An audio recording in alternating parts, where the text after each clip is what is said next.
പാലക്കാട് ശക്തമായ മഴയിൽ പുതുപ്പള്ളി തെരുവ് പത്തക്കുടി ഭാഗത്ത് ഷാഹുൽ ഹമീദിന്റെ വീട് തകർന്നു.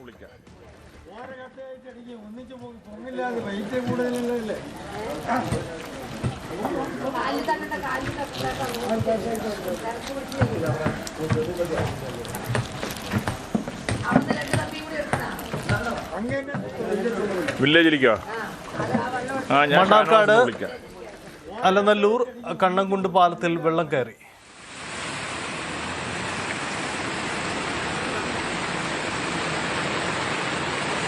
മണ്ണാർക്കാട് അലനല്ലൂർ പാലത്തിൽ നിന്നുള്ള ദൃശ്യങ്ങളാണ് കാണുന്നത്. അവിടെ അതിശക്തമായ രീതിയിലുള്ള വെള്ളക്കെട്ടാണ് അനുഭവപ്പെടുന്നത്. പാലത്തിലൂടെ വെള്ളം കര കവിഞ്ഞൊഴുകുകയാണ് എന്നതാണ് സാഹചര്യം. ദൃശ്യങ്ങളിൽ കാണാം, അതിശക്തമായ വെള്ളക്കെട്ടാണ് അവിടെ അനുഭവപ്പെടുന്നത്.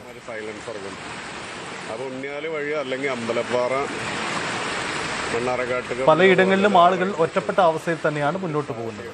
മണ്ണാർക്കാട് അരക്കുറിശ്ശിയിൽ റോഡ് നിറഞ്ഞ് കവിഞ്ഞത് യാത്ര തടസ്സപ്പെട്ടു. നിരവധി ജനങ്ങൾ ഇതോടെ ഒറ്റപ്പെട്ട് കഴിയുന്നു എന്നതാണ് അവിടുത്തെ സാഹചര്യം. റോഡ് നിറഞ്ഞ് പലപ്പോഴും പാലക്കാട് ജില്ലയുടെ സാഹചര്യങ്ങളാണ്. അവിടുത്തെ പ്രാദേശിക മേഖലകളിലൊക്കെ ഈ സമാനമായ അവസ്ഥയാണ് അനുഭവപ്പെടുന്നത്. പലയിടങ്ങളും ഒറ്റപ്പെട്ട അവസ്ഥ എന്നതാണ്. സംസ്ഥാനത്ത് വ്യാപകമായ വലിയ മഴയാണ് അനുഭവപ്പെടുന്നത്. അതിന്റെ പ്രതിഫലനം പാലക്കാട് ജില്ലയിലും ഉണ്ടാകും. ഈ റോട്ടിൽ ഇപ്പോൾ മുട്ടിലധികം വെള്ളമുണ്ട്. മംഗലം ഡാമിന്റെ സ്പിൽവേ ഷട്ടറുകളും തുറന്നിട്ടുണ്ട്. മംഗലം പുഴയുടെ തീരവാസികൾ ജാഗ്രത പാലിക്കണമെന്ന നിർദ്ദേശവും നൽകിയിട്ടുണ്ട്.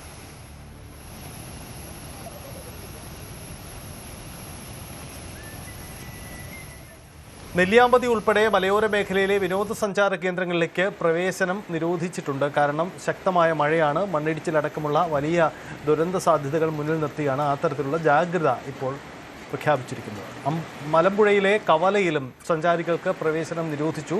തൃത്താല വെള്ളിയാങ്കല്ല് റെഗുലേറ്റർ കം ബ്രിഡ്ജിൻ്റെ 20 ഷട്ടറുകൾ തുറന്നിട്ടുണ്ട്. ടൂറിസം കേന്ദ്രമാണ്. നിരവധി ആളുകൾ വന്നു പോകുന്ന സ്ഥലമാണ് ഈ കവല. മലമ്പുഴയ്ക്ക് സമീപം അവിടെയും മലമ്പുഴ ഡാമിൻ്റെ റിസർവോയറിൻ്റെ ഭാഗമായ ആ മേഖലകളിലും സഞ്ചാരികൾക്ക് നിരോധനം കൊണ്ടുവന്നു. CV അനുമോദ് ചേരുന്നു. അനുമോദ്, വടക്കൻ കേരളത്തിലേക്ക് ആശങ്ക മാറുന്നു എന്നാണ് അവസ്ഥ. എന്താണ് മലപ്പുറം, പാലക്കാട് അടക്കമുള്ള മലബാർ മലയോര മേഖലകളുടെ അവസ്ഥ എന്താണ്? ഏതു തരത്തിലുള്ള ജാഗ്രതയാണ്? സാഹചര്യം എങ്ങനെ?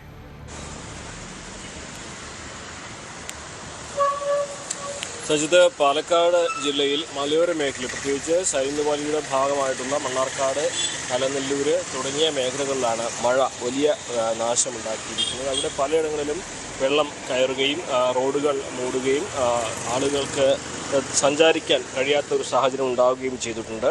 അരക്കുറിശ്ശിയിൽ റോഡ് നിറഞ്ഞു കഴിഞ്ഞു. അവിടെ ആളുകൾ പുറത്തു പോകാൻ കഴിയാത്ത അവസ്ഥയിലാണ്. അതുപോലെ തന്നെ കണ്ണംകുണ്ട് ഭാഗത്തും വെള്ളം കയറിയതിനെ തുടർന്ന് പാലം മൂടിയ അവസ്ഥയാണുള്ളത്. അവിടെയും ആളുകൾക്ക് എവിടേക്കും പോകാൻ കഴിയാത്ത ഭാഗമാണ്. അതുപോലെ പത്തക്കുടി ഭാഗത്ത് ഒരു വീട് തകർന്നു. പക്ഷേ ഇവിടെയും ആളപായം ഉണ്ടായിട്ടില്ല എന്നുള്ളതാണ് പ്രധാനപ്പെട്ട ഒരു കാര്യം. അതുപോലെ തന്നെ പ്രധാനപ്പെട്ട ഡാമുകളിൽ മംഗലം ഡാം തുറന്നിട്ടുണ്ട്. അതുപോലെ കാഞ്ഞിരപ്പുഴ ഡാം അല്പസമയത്തിനകം ഉച്ചയ്ക്ക് ശേഷം തുറക്കുമെന്ന അറിയിപ്പ് ഇതിനോടകം നൽകിയിട്ടുണ്ട്. പാലക്കാട് തൃത്താല വെള്ളിയാങ്കല്ല് റെഗുലേറ്റർ കം ബ്രിഡ്ജും തുറന്നിട്ടുണ്ട്. ഭാരതപ്പുഴയിലെ തീരത്തുള്ളവർക്ക് അതുകൊണ്ട് ജാഗ്രതാ നിർദ്ദേശം പുറപ്പെടുവിച്ചിരിക്കുകയാണ്.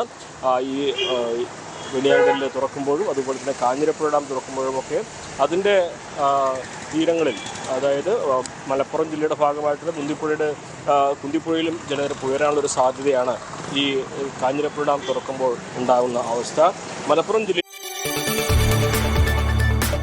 കൂടുതൽ വാർത്തകൾക്ക് News 18 Keralam YouTube channel subscribe ചെയ്യുക.